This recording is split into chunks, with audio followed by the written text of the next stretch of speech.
Hours ago, I spoke to the economist Wangari Muikia. I started our conversation by exploring the roots of that divergence between the positive headline macroeconomic figures and trends that we see in some economies. Yes, exchange rates have stabilized, inflation is heading in the right direction, but also the deep discontent that you've just heard from citizens in Nigeria, South Africa, and Kenya. The macro numbers are looking good. Growth is increasing. We have inflation stabilizing. Even the credit ratings are giving us positive and improved ratings. So things are looking great on the macro side. But on the micro side, it's a very different situation, right? Even with the protests, a lot of the protests, especially the ones in Kenya, are happening because the tax burden is seemed to be too high for the citizens to manage, right? Low access to credit. Businesses are not able to access credit to grow. Real wages, the salaries that people are receiving every day or every month are not actually increasing in real terms. If you factor in for inflation, it's actually decreasing. So that compounded creates a general malaise with the people. And we're having great macro figures, but it's not translating to the micro. So great macro stability, but immense micro strain. Let's talk about fiscal consolidation, because for a lot of countries, that's the one thing that they need to focus on, at least over the medium term. Certainly, it is a case here in Kenya. But the approach that they've taken to fiscal consolidation was to try and raise revenues as aggressively as they could. And that obviously has backfired, given the process that we saw in the middle of June last year and June and July this year as well. How should authorities be thinking about communicating the need for fiscal consolidation and then executing on that plan? Well, fiscal consolidation, many times people think of fiscal consolidation from one perspective.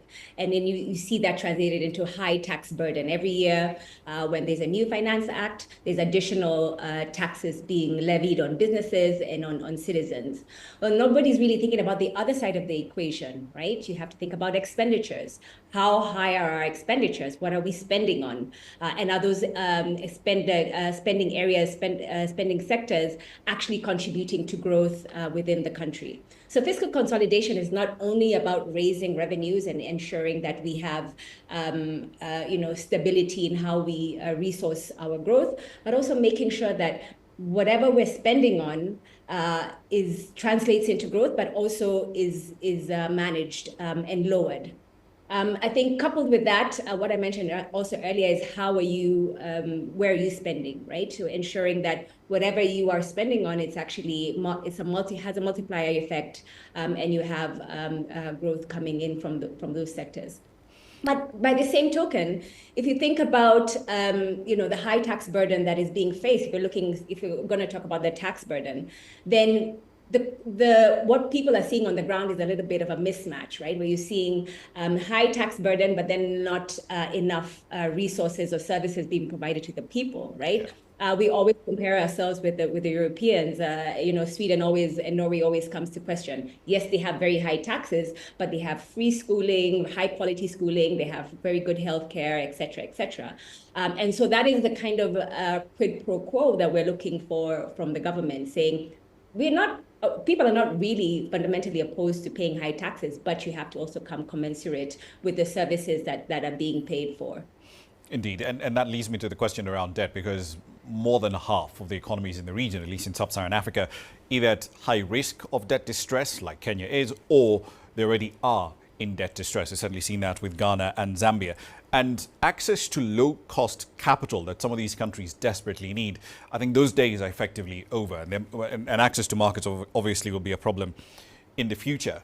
So if governments are going to still be able to deliver this high-quality growth that translates into higher incomes that we're talking about, how should they then focus on raising the resources internally that they need to deliver that growth?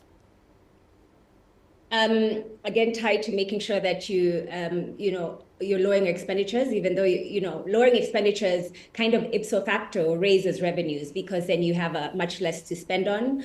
You have to think about domestic resource mobilization, and even the money that is being raised. Domestic resource mobilization is essentially how you raise your revenues in the country. And we're talking about expanding the tax base. Many countries are trying to expand the tax base. It's a very difficult thing to do. A lot of the economies in Africa have a large informal sector. We're talking 80% and higher.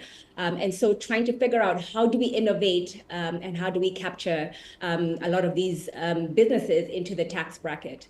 We also have to think about the revenues that we already have. How do we deploy them in different ways? Insurance offerings, pension. These are large baskets of capital that, if mobilized in particular ways, can actually unlock a lot of infrastructure investment.